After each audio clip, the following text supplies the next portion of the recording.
Magnus Carlsen did it again. He won both Rapid and Blitz World Championships just a few days ago in Samarkand, and today we'll see two games that will show us his most incredible skill. Being able to win almost dead draw positions all the time, very consistently, in a way that looks simply amazing. We'll start with this position from the game. We did against Carlsen. Carlsen was playing with the black pieces. And in this situation, Carlsen decided to play the move h5, which I really like because he's somehow fixing that weakness on h4, and it will not allow the knight to move from f3 since we will be keeping an eye on that h4 pawn. Bidit decided to take on h6, and now Carlsen brings the knight to f6. So there is some ideas like knight g4, knight e4 in some positions, or we can simply take on h6 net. It was not so nice to take directly because then after queen e7, the white queen was quite active. So knight f6, queen a4, and Magnus pick up the pawn on h6, knight e5, and after knight c6, Bidit calculated really well and found the move. Queen c6, Magnus had to change the queens, knight c6 and a5. So we reach actually this position where again almost everything is symmetrical, and after knight f3 it's very hard to believe that Black will manage to win this game.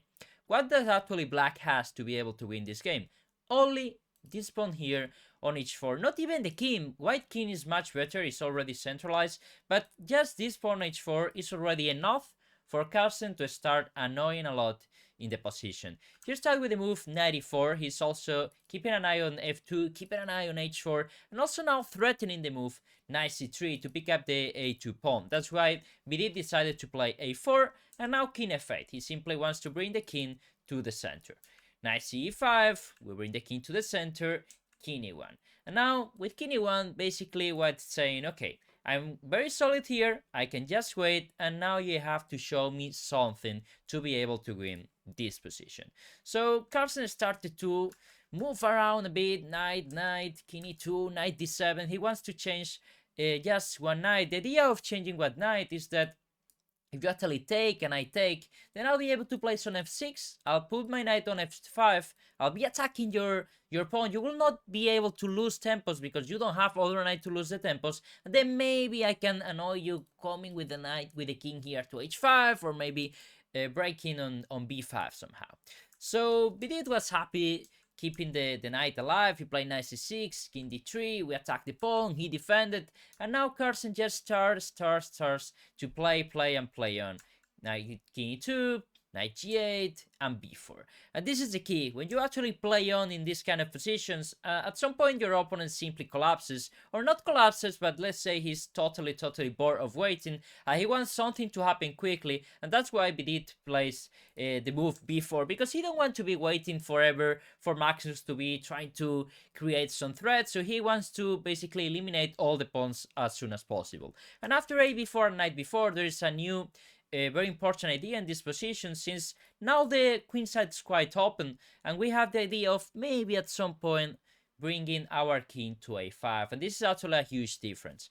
So now Carlsen will actually move his knight a bit more, and he brings the knight to d6. From d6 can either go to e4 to attack f2, it can also, I mean, he's already defending f7, and it can also jump to c4 at some moment, so it's a really great square.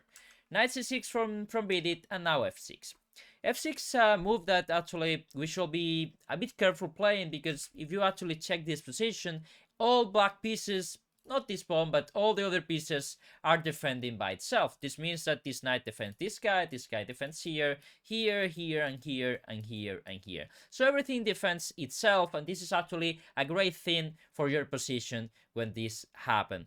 This is not the same in white position. The king is defending here, the knight is defending here, but there is not this kind of, let's say, correlation between the pieces that are very well connected.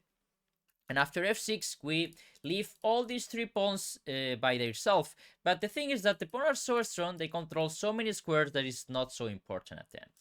Knight b4 from Bidit, and now knight e4. And now it's the key. We attack the pawn, we attack the other pawn, and now we are also threatening knight c3. Knight e2 and king d7 is basically a sus one. There is no move here for whites. As incredible as it sounds, is impossible to make a great move here. You can only wait with your king, king e1, king e2, but then my king will come to a5, and this will mean huge problems for white. You cannot move this guy because this guy is hanging. You cannot go far with your king because this guy is hanging, and you cannot move your knight because I have check and I will pick up your pawn. And that's why Bith decided to sacrifice the pawn with knight d2, and simply Carlsen decided to take the pawn on h4. And now, okay, just slowly bring the knight back to the center, g5, take some squares away for the knight, and at the end, with some activation of the pieces, it was impossible to avoid that Carlsen wins with a pawn up. They reached this position, and simply the pawn started to run, and there was no way to avoid the win. So from this position, he managed to win just because of this weakness on h4.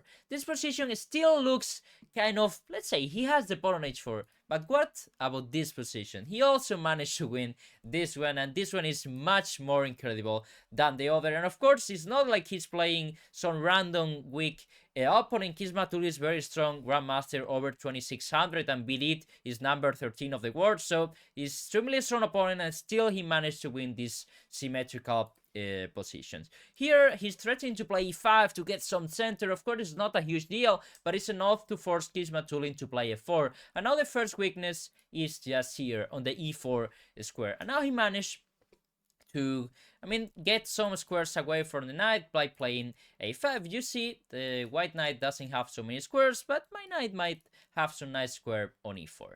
Now, Kismatulin decided to win some space in the king side with d4, king c6, some b5 idea at some point to activate my position, and also allowing the knight to go to the center. Knight d6 and h5. And as stupid as it sounds, maybe h5 was the move that made white position collapse lately. How can that be? Well, we'll see it quite soon. After h6, b3, king d7, and knight f2, now Carlsen's idea, as always, was to create weaknesses on his opponent side of the board. We play f5, and now this guy that was defending this guy will be no longer doing that. This means that, well, if you take, I'll simply take with my knight. I can play some knight g3 and also attacking this guy. I can also come to f7 and create some postpone just by playing g6. So it's already very hard for white to decide what to do. Kismatulin played the move g5, and now king c6. I might want to play b5 at some point. That's actually my new idea in the position. He tried to activate the knight with knight d3, knight e4, and knight e5 was too tempting to not be played. And the key is that after knight d6, this pawn is weak, but this pawn is not weak. You cannot take the pawn because I will simply go with my king. I'll trap your knight. So king d3, he goes to the weakness. He just simply pick it up before, and now he simply have to run with his pawn. b8-5, ba5, he knows. Will move his knight around a bit, knight f6 here, attack the weakness, from c4 will attack another weakness, and the position will simply collapse. We attack here, he can defend, and now Magnus transfer the knight to f3 to help this pawn to be able to promote. So again, from this position, nothing was going on, but he somehow said, okay, I'll play b5, I'll go with my knight. He forced his opponent to move somehow to play this h4, h5, and suddenly h5 was a weakness. He managed to pick it up, very similar to what happened in the game with Bith. He managed to force his opponent to have some weakness, then he basically don't allow his opponent to move, and everything is dead after that. So I hope you enjoyed this video. I hope you enjoyed the way Carlsen managed to beat his opponent in these endgames, and see you in the next video.